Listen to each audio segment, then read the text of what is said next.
I wish I knew how it would feel to be free. I wish I could break all the chains holding me. I wish I could say all the things that I should say. Say them loud, say them clear, for the whole round world to hear. I wish. You know, if you listen to the show a lot, you may have divined that one of the sacred moments of my day is when I'm picking out music for these shows. I just really have a lot of fun doing it, and it's really important to me. Today's show is about humanism, and it's really hard to do it for humanism because, well, for a lot of reasons that I think will become evident. Humanism is a little bit quicksilvery. It's a little hard to nail it down and say, well, so this would be a perfect singing expression of humanism. There aren't a lot of humanist hymns for obvious reasons. But anyway, I did think Nina Simone is getting at something there that we're going to be talking about today. And one of the people we're going to be talking to is Sarah Bakewell, the author of Humanly Possible, 700 Years of Humanist Freethinking, Inquiry, and Hope, among other books. You may have her Montaigne book somewhere in your bookshelves. We certainly do. And so welcome to our show, Sarah Bakewell. Quite an honor to have you on. Thank you very much. It's an honor to be here. So humanism often is defined almost more in terms of things that it is not or things that it rejects, things like blind adherence to dogma or ritual or the divine right of kings, theocracies. Getting that affirmative description, as you try to do at the beginning of this book, is tricky and kind of varies a bit from humanist to humanist, correct? Yeah, except that actually I think humanists do strenuously try not to define themselves in terms of negatives. It's a contrast really with, say, atheism, which even in the word itself is meaning non-theistic. You know, humanism tries to be a positive activity, vision, way of living, and so on. Where there definitely is a big challenge is in narrowing it down to one very sort of specific definition, because there's so many ways of being a humanist. I tried in the book, I start actually with a story which I took from a comic novel by David Nobbs, and I just kind of stole it because it seemed to express that so well. He has this group of students at a high school deciding to set up a humanist society. And at the first meeting, they say, well, we better start by defining what humanism is.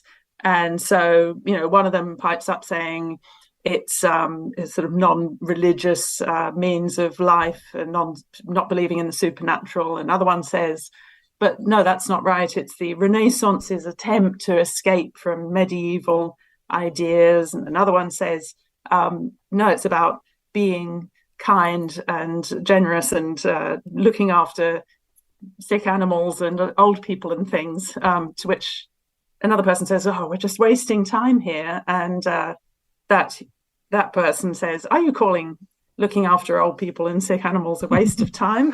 To which, you know, and then it all falls apart in chaos. But my approach is to take exactly that story and all that diversity of definitions and treat it as a positive thing. So this is a really many-faceted idea. The two biggest strands, I think, are the one that the humanist movement proposes, which is a moral and philosophical idea of living a meaningful life without using institutional religion as the main guide to that. But there's also the kind of humanist whose work is at the heart of the word humanities, the whole idea of the human studies. So those are two very different meanings, but they share actually a lot of common ground. Well, your book takes us through history, and I think that's we'll be talking about the humanities, I think, in the second segment a bit. But I think that's a great way to do this. And I woke up this morning and I said to my partner, I think I'm rethinking my attitudes towards Cicero, who I've hated since the 9th grade. But so Cicero, in a way, introduces this idea of humanitas, and he does it as I understand it anyway, in the context of kind of reviving Hellenistic thought in Roman society, which is interesting because there is no Greek equivalent, I don't think, for humanitas. But what he's saying is there are these ideas, and they are ideas that are arrived at through a method of questioning and inquiry, which is very different from obeying ritual or sacrificing oxes every other day for whatever reason. Let's do this. Let's set up a model here for exactly what you were just talking about, Sarah, right? So in a way, one of the things that humanism does periodically is revive something that's dormant or overlooked by the society that it's found in. And Cicero is maybe one of the people to really get that idea rolling. Yeah, I mean, there are Greek equivalents. There's definitely, Cicero was very interested in how to be a good citizen, how to be a good human being in society. So there's a great emphasis on working with other people and also education, so that we're really formed as human beings by our teachers, parents, those around us in general. And that continues as we go on through life. And it's very much bound up with being a part of a political society as well, as far as he's concerned. And that idea, it doesn't exactly disappear, but there's this moment in the 14th century where Petrarch, in particular Francesco Petrarca, decides to really revive that, hoping to kind of kickstart his own society into reviving those ideals, those ways of being a sort of fully developed human being, a fully committed human being. I mean, it's not an irreligious thing. It's not necessarily in opposition to religion in any way, certainly not for Petrarch, but it's just that the focus of it is much more on human society and human political existence and human development, all of those things. And that remains the case for a lot of humanists. Whatever they think about religion, often just the attention is really on that human world that we all live in, the world of culture, relationships with each other, ethics, morality, and all of these have this very long tradition, this very long history behind them. Yeah, as one of the things that you prompted me to think about in connection with this and thinking about humanism, if I could go back to my new best friend Cicero, is I think he's introducing this idea that I think is pretty consistent throughout humanism, and that idea is that a lot of people should know a lot of things. And he, in many respects, starts a process of education that, 350, 400 years later, in far reaches of the Roman Empire, someone like Augustine of Hippo or the man who will become St. Jerome, they're still participating and they're still coming into knowledge with a remnant of kind of Ciceronian education. That idea that a lot of people should know a lot of things, should have access to a lot of knowledge. I feel like, correct me if I'm wrong, I feel like that is a through line for humanism going forward to Petrarch and well beyond. It is. I mean, it's one of the criticisms that's leveled at some of that humanist tradition is that there were phases where unthinkingly they were really talking about a relatively small group of people, a kind of elite, and certainly it would tend to be males, young, like boys went to school, not girls usually. And of course, we're talking about, white European culture being the very, exclusive in a way, dominant. And then there's a movement later on with the humanist tradition of becoming much more interested in exactly what you're talking about, with more, everybody should know lots of things, that it should be for everyone, that this is a tradition that is open to all of humanity. So there's been that movement through humanist history, just as there has through Western European history in general. Yeah, and I think now let's go to the 14th century and visit Petrarch and some of his confreres. And you suddenly, I think you also have a great interest in books, because obviously that's where information is, that's where knowledge is preserved. So not incidentally, but that interest in books also is accompanied by handwriting, because you can't publish a book. There's no copy machine. There's no Control-C.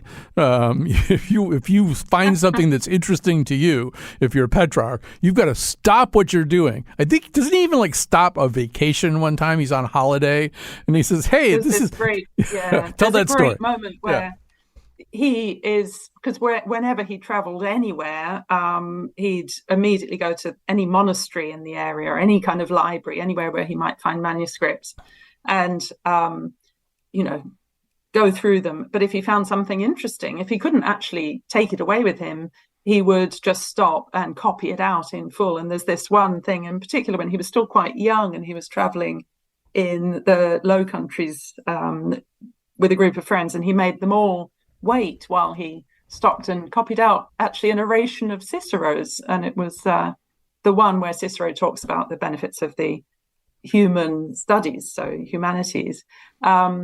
But he loved books. He loved manuscripts. They were, of course, no printing, obviously, as yet. So there was this laborious business of copying, but also a precarious business of sharing it with other people. So if you wanted to send a copy of your precious manuscript to a friend to read, it would have to go out on these dangerous roads. Who knows what might happen to it? Then it would be sent back.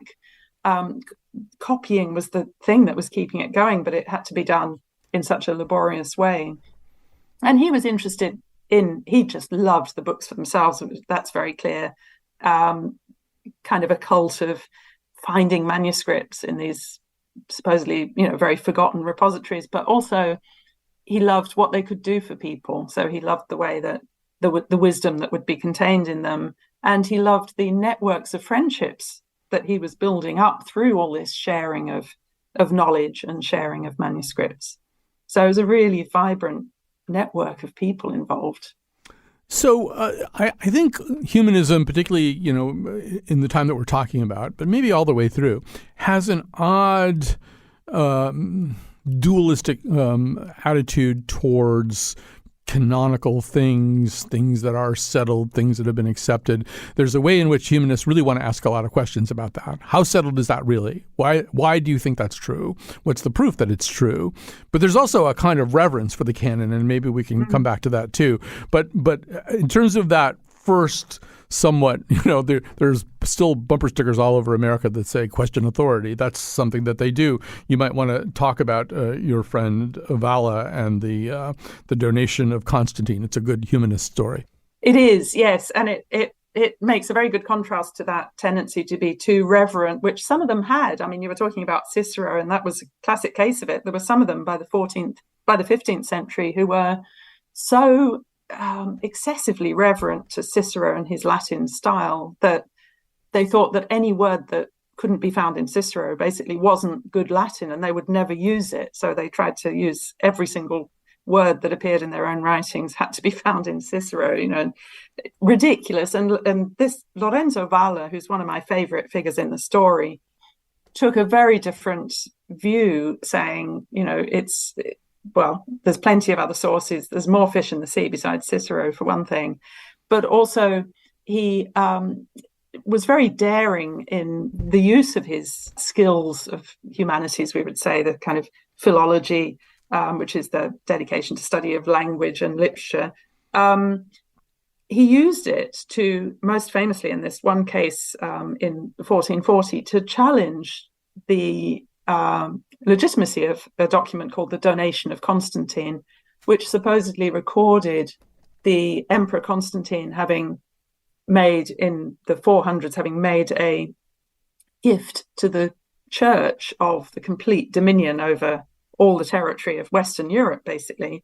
Now, in fact, it was a later forgery in the 8th century, and Valla pointed this out mainly by using this analysis of the language. So he pointed out that certain terms that appeared in the text weren't of the right period of Latin. They were only used in a later time. So it's this historical thinking, inquiry, this daring business of inquiring into historical veracity and what really might have happened rather than what the enormous authority of the church said had happened. He also questioned some of what his fellow scholars were doing in their works on classical literature too, and he sort of dared to question, were some of these classical authors actually even that reliable themselves? Because by then there was this other group that said you could do no wrong, basically, if you were one of those classical authors. So that spirit of inquiry comes across very strongly in him.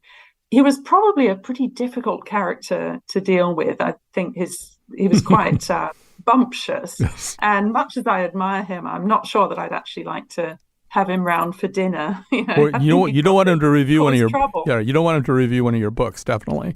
No, But I think it would end in trouble. But to seize on that point, because I think it's a point that manifests even here in this century. I ran into this on social media the other day, where I was dealing with a guy one of these people who doesn't think vaccines work and doesn't think COVID is real and just embraced all these kind of crazy ideas. And at one point, he said to me, "You're just like some 17th century church elder talking to Galileo." And I said, people get that idea. Val is a good example. Galileo is the one that everybody knows. They think it's about sticking it to the man, about questioning authority. That's how you become right. But in fact, Galileo or Val would say, no, you become right by being right. That's how you become right. Well, by having evidence. Yes. I think that's the interesting distinction there, is that Vala didn't just say, oh, this is all nonsense. He said, this is all nonsense, and here's why. And he gave, real intellectual reasons for his argument, pointed to evidence in the text, pointed to historical evidence and plausibility. It's a little bit like what later became scientific method, which is testing these hypotheses and claims, not just countering authority in itself, which is why in the subtitle I sort of talk about free thinking and about inquiry. And some people say to me, well, aren't they the same sort of thing? And I think they're different because the emphasis is different. The freedom of thought is very important to humanists, but inquiry includes intellectual inquiry into matters of evidence and justification and our reasons for thinking what we do. So it's not all about questioning authority. It's about pursuing intellectual inquiry as well. And so I think your point is absolutely right. There's a crucial difference there between just sticking it to the man. Yeah, definitely. So let's talk about another thing, another piece of this that we've already referenced a couple of times, and that is the notion of canon. And certainly we've been through a very appropriate reconsideration of canon in this day and age. But it's tricky for humanists, I think. On the one hand, humanism demands an opening up to include Zora Neale Hurston, who actually became a very prominent humanist, but would have been a person left out of the calculations of centuries and centuries and centuries of very prominent humanists. So there's sort of that, but there is also still this reverence for the canon. When the critique of the canon comes up in university context and intellectual context, you hear a lot about dead white European males. That's who's being privileged over everybody else. That's not an incorrect critique. On the other hand, there's a need to discern the baby from the bathwater, right? Who are we throwing out, and who is worth preserving under any circumstances? Yeah, one of the things that I try to explore in the book is how, despite their limitations, because for sure, you can see many cases of a lot of these humanists having huge inabilities to imagine beyond their own perspective when it comes to matters of race and of gender equality and all sorts of other things. Because that's, those limitations, everybody was suffering from those limitations in their part of the society. What I think is interesting is that a lot of the humanist ways of thinking actually contain the seeds or the tools that are needed to dismantle those limitations, those assumptions. It's just that not all of them saw it, or they saw it in relation to one thing, but not in relation to some other things. So it's a process, and it's not a one-directional process either. It's not like they've, eventually came through to some vision of the light that they saw everything. I mean, it's absolutely an ongoing dialogue and intellectual collaboration among all of us, really, to overcome the limitations, to see things in the widest possible, most inclusive possible terms, and to use what's good and what's useful in this tradition without, I'm tempted to say, deifying any of these figures, because none of them are gods, none of them are even demigods. They're all very human, very flawed. But a lot of them, the ones that I am most interested in, are the ones where there's really powerful potential tools of thinking in their work. Yeah, and I think you deserve high marks in this book for beginning to include concepts like the Chinese concept of Ren, which I was not familiar with, Ubuntu, more of a Southern Africa notion. These begin to play into the humanist stream of thought, so that when we get to the Universal Declaration of Human Rights, they're part of the conversation about something like that. That's a fundamentally that fascinated me actually, how the drafting of the UN Declaration of Human Rights really deliberately drew on this huge wealth of cultural heritage from all over the world, and brought in philosophers and writers and thinkers of all kinds to include that, not to be Western centric, to the best of their ability. And certainly the idea of Ren was specifically mentioned, and it's there in the opening phrases of the declaration. The idea of it got sort of translated as conscience, but really means something much more like humanity and connection among humanity.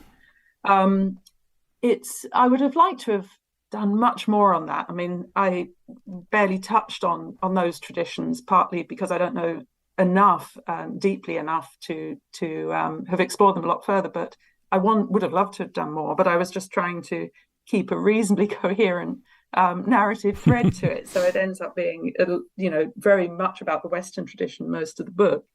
But there's so much more to be written, and has already been written, on the interconnections between these very humanistic principles across a huge range of different human cultures.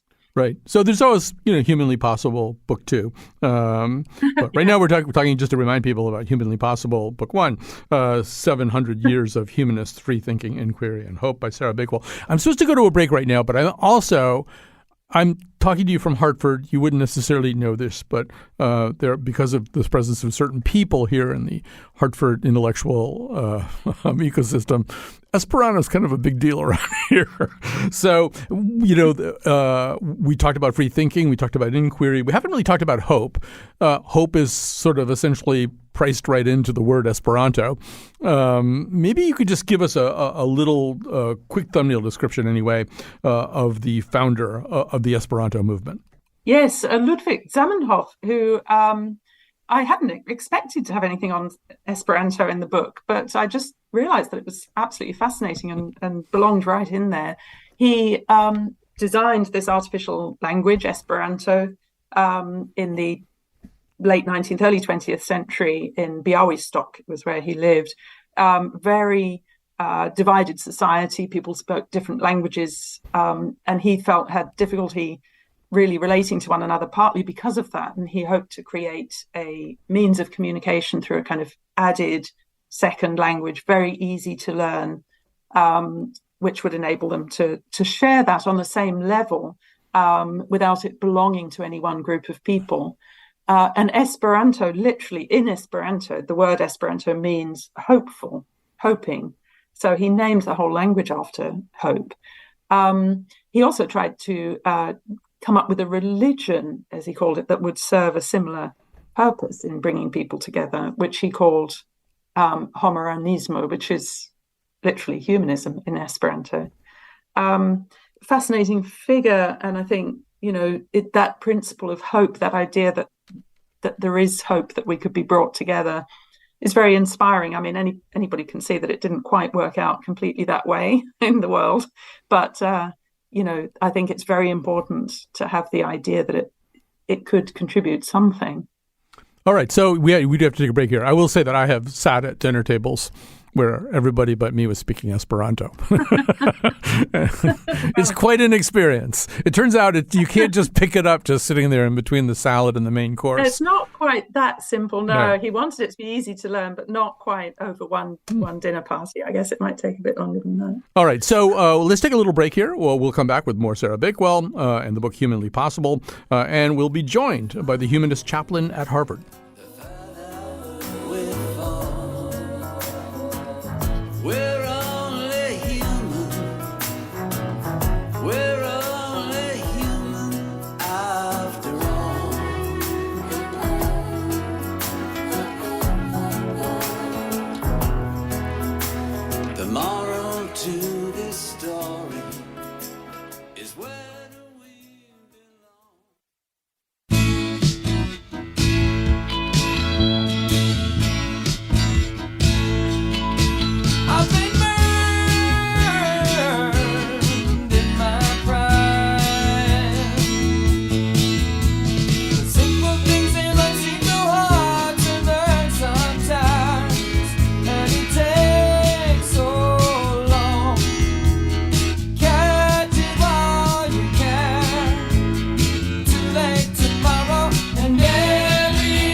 I knew there would be a Todd Rundgren song about all this. With us, Sarah Bakewell is the author of Humanly Possible, 700 Years of Humanist Freethinking, Inquiry, and Hope, among other books. Greg Epstein is an author and humanist chaplain at Harvard and the Massachusetts Institute of Technology, where he is also convener for ethical life at the MIT Office of Religious, Spiritual, and Ethical Life. So, Greg Epstein, first of all, welcome to the conversation we're having. Thanks very much. Glad to be here. So, one thing that's clear from the beginning of Sarah's book is, although I think in the late 20th and now in the 21st century, people hear humanism, they almost kind of reflexively append secular to it. But Sarah introduces us to a whole bunch of very explicitly non-secular humanists. I don't know. I was listening to you talk to Krista Tippett on Being, and of course I'm aware of your book, Good Without God. It seems as though in your role, it is a pretty secular concept. Correct me if I'm wrong about that. I mean, it's secular in the popular sense of the word, that there's this idea that God is a human creation, that God is a literary character, the Judeo-Christian God being maybe the most influential literary character human beings have ever created. But, is it secular? Is it religious? There are people who have disagreed over that in good faith over, more than a century. It depends on whether you like a definition of religion that says religion requires gods and mystical phenomena and supernatural powers, etc. Or if you prefer a more sociological definition of religion that just says it's religio from the Latin, that which binds us together and gives us meaning and gives us community and gives us a sense that we're connected to both the past and the future. So, Sarah, we should say that although you introduced us to a number of very religion-minded humanists, that wouldn't be you, right? Part of your motivation, part of your engagement with the topic of humanism is that as I understand it anyway, you are more of the non-religious humanist? I am myself, yeah. And also a lot of the figures in the book also fall into that category. I mean, the book tries to give a range of different ways of being a humanist. That's part of what drove me, was looking for the connections between them. But I myself have humanist convictions of that type. And I totally agree with Greg about the idea of religio as being something that binds us together. I mean, this is a humanist idea par excellence. I mean, there's almost no humanist idea or tradition stronger than that. I think this idea that we are all interconnected with each other.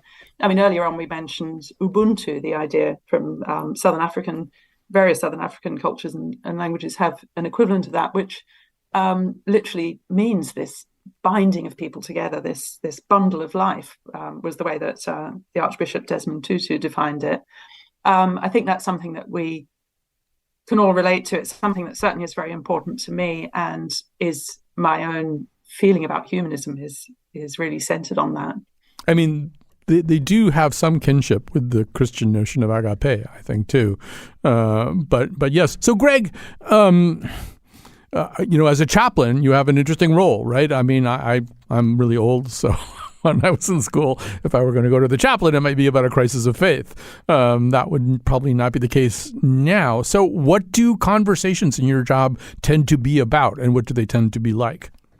I think in the 21st century, a thoughtful person is almost constantly forced to be having an existential crisis, because we're living in an era of, I think of it as extreme change, as constant change to the point where we don't even really have a sense that we can visualize the future at all.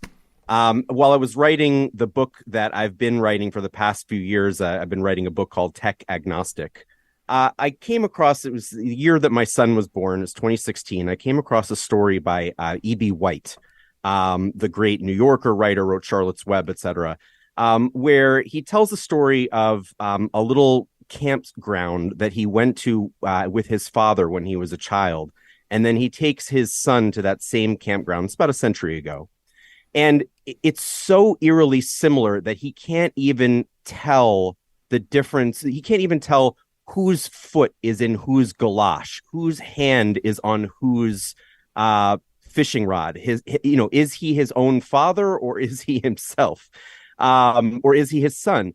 And then that same year, 2016, I read another article in The Nation by a writer named Madeline Ostrander, who was writing about a group of women who weren't sure that they were going to feel comfortable having children, although they wanted to, because they were just too afraid of the effects of climate change.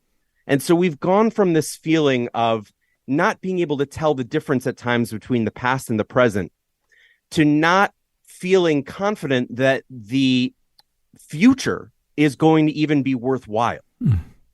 And I talk to people about that all the time, regardless of their background, their belief, etc. It's a lot to unpack. Right. You can always hand them a copy of Sarah's previous book at the Existentialist Cafe, Freedom, Being, and Apricot Cocktails. Great book. And that's, take 2 of these and call me in the morning.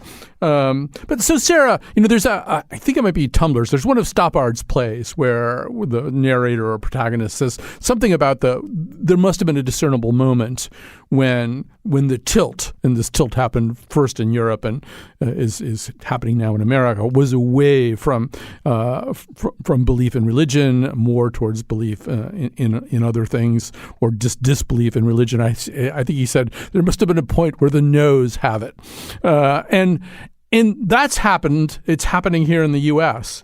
But the other thing that's happening, and I'd love for both of you to talk about this, is that if we see the humanities as a possible replacement or a thing that undergirded religion the whole time, there's a tilt away from that too. I just by chance got an email from a guy I know at Wesleyan who teaches classics there, and he says, here, and he knows that I occasionally teach at Yale. He said we get some of the best and brightest, you'll pardon the expression.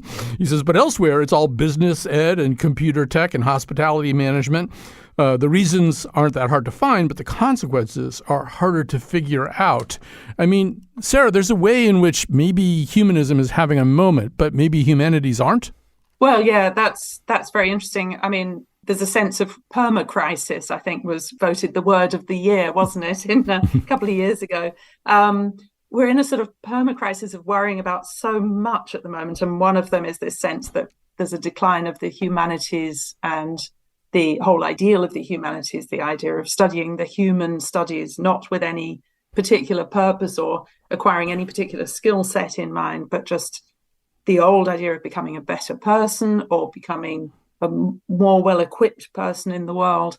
I mean, people have been worrying about that for a long time, though. I mean, I've got books on my shelf called things like The Crisis of the Humanities, which go back to the early half of the 20th century.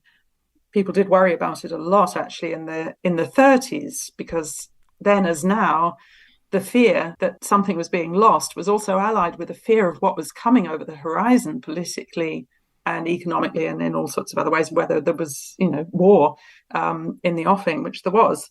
And so there's a kind of general anxiety, as well as, hard, cold facts to make us concerned. I don't have any answers in either case. I don't know whether our different anxieties are necessarily as deeply related as we might think. The idea that we might be losing something and turning away from the humanities, and the idea of a general sense of impending doom. What is the relationship? I don't have the answer, but I think it's almost overwhelming at the moment, isn't it, trying to explore these questions? Right. And Greg, you do have a foot on 2 college campuses. However, these 2 college campuses are, well, one of them is absolutely the place where you could reasonably expect someone to have read Montaigne before coming to you. I don't know about MIT. Maybe it's a little bit different there.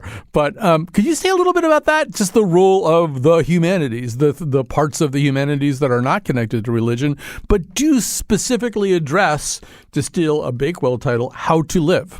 How to live. What does it mean to be human? What does it mean to be alive on this earth? What does it mean to be biologically finite? Those seem to be the kinds of things that Cicero wanted us to think about, and everybody that she writes about afterwards. What's happening on college campuses with that? Well, I think on the one hand, the humanities are under attack on most college campuses. I'm actually probably less interested there in what's happening on these 2 campuses that I happen to work on, because Harvard and MIT and places like that are sort of exceptions. That they have this enormous budgets that where they can retain more, at least, of a critical mass. I don't keep track of what the exact budget of the English or the history department is at Harvard, but it's not insubstantial. But the fact is that in more and more places around the country, around the world, people are de-emphasizing these pursuits with the idea that we're just sort of going to AI-ify everything, to as Douglas Rushkoff says, we're going to auto-tune humanity, so it's no big deal. But in fact, in an age where I think of technology as the most powerful religion of today, as having far eclipsed at this point the influence that religion has on most people's lives. We're going to need the humanities even more desperately than we have before. We need to really spend time and energy thinking about what makes us human, because otherwise we're sort of we're giving the keys to that question over to AI companies and social media companies and an industry run amok. Right. If tech is our new religion and Zuckerberg and Musk are our popes, we're in a lot of trouble. We need humanities big time. Yeah, they're certainly prophets. So they are false prophets. They can predict the future. They are false prophets. So we're going to take a little break here. We're going to say farewell and thank you so much to Sarah Bakewell. Her book, Humanly Possible, 700 Years of Humanist Freethinking, Inquiry, and Hope was what kind of got us going on this whole topic for today. Sarah, thanks for joining us. When book 2 comes out and it has like Jedis and things like that in it, obviously come right back here and we'll do another show. But thanks for being with us today. Thank you very much indeed. Okay. We'll take a little break and Greg and I will come back. We'll talk a little bit more about humanities and tech. It is the people's will, and bring back the power for the people. That's all we ask in our country, dear. The sick and the hungry are unable.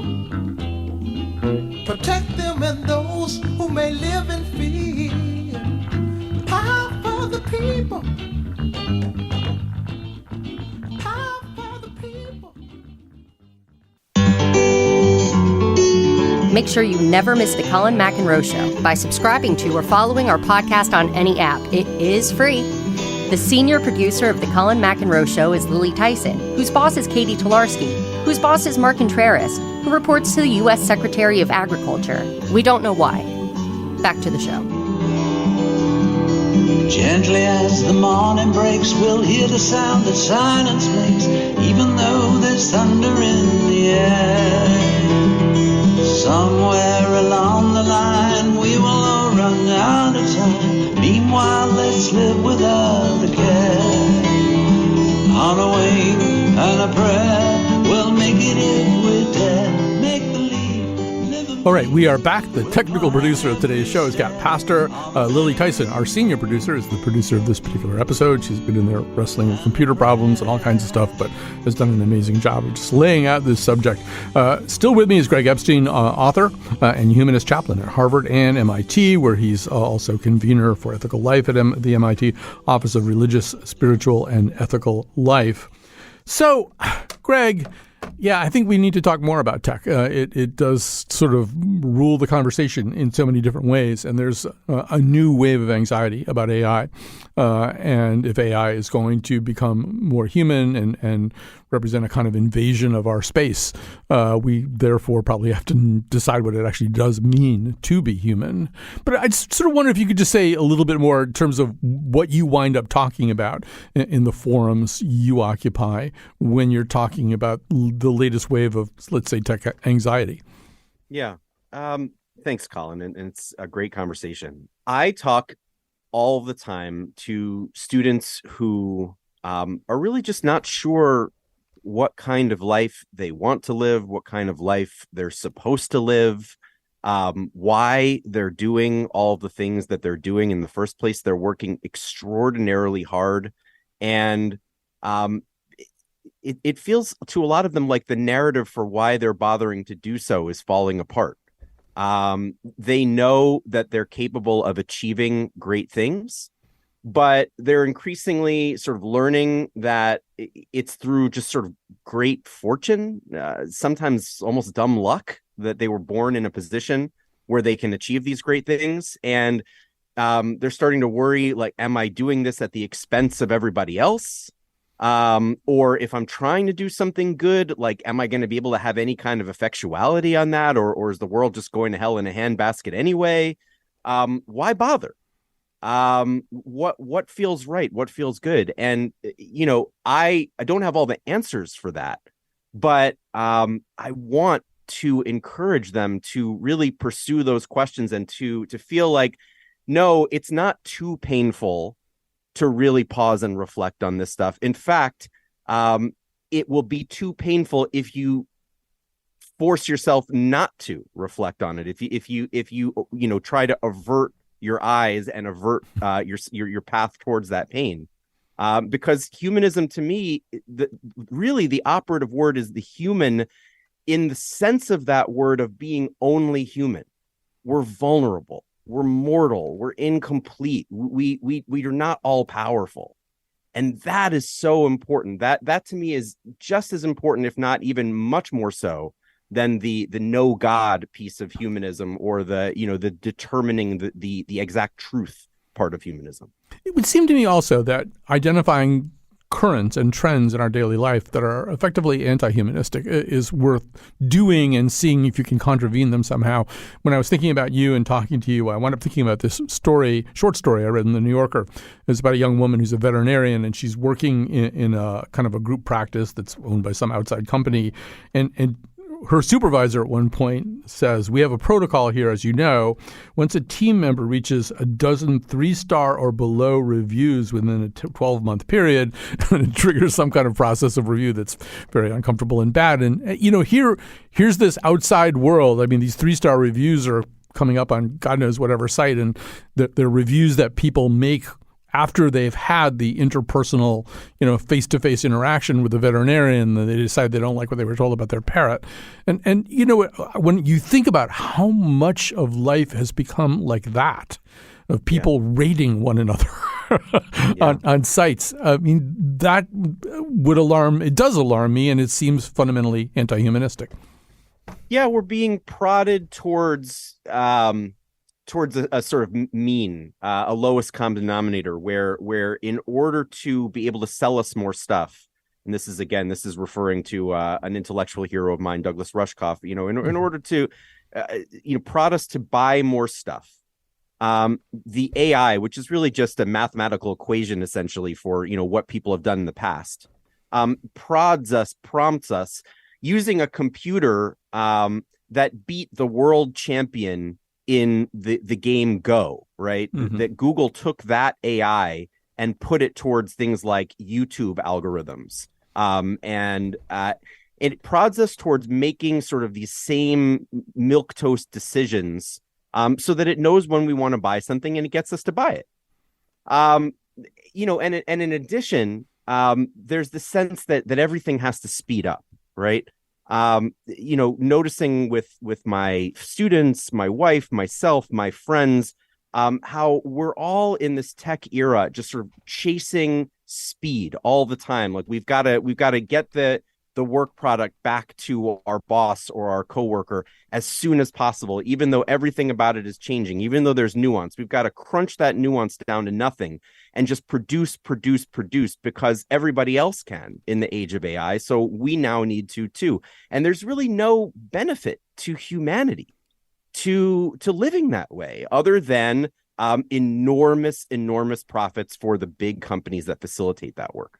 Yeah, if you're going to cite Rushkoff, who I admire, I'll cite another intellectual hero, Neil Postman. Sure. And Postman's work seems so prophetic, the idea that we would be amusing ourselves to death. I had a conversation with my students this spring about TikTok, and they described things that had happened to them particularly during the pandemic, where they realized they'd been on TikTok for 10 hours in a day.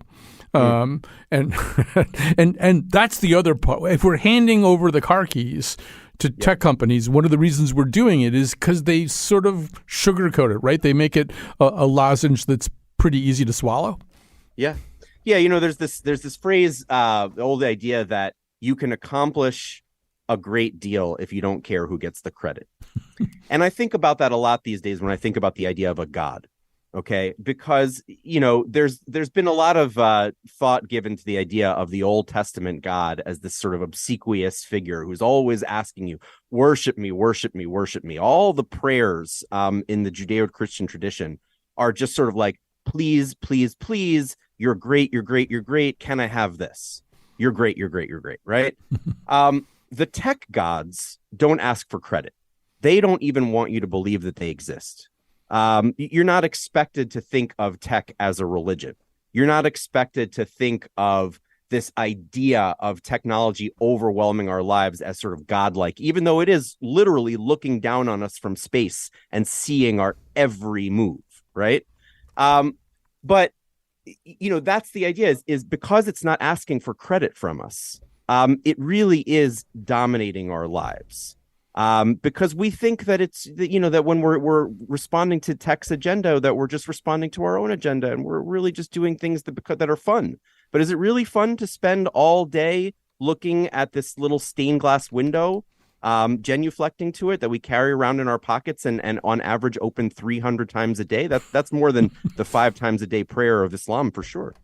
Yes, we on Monday we did a show about people making this transition from Twitter to Threads, and I was trying to point out that Threads is owned by Meta. We know some of the things because of the leak of documents and stuff like that by whistleblowers.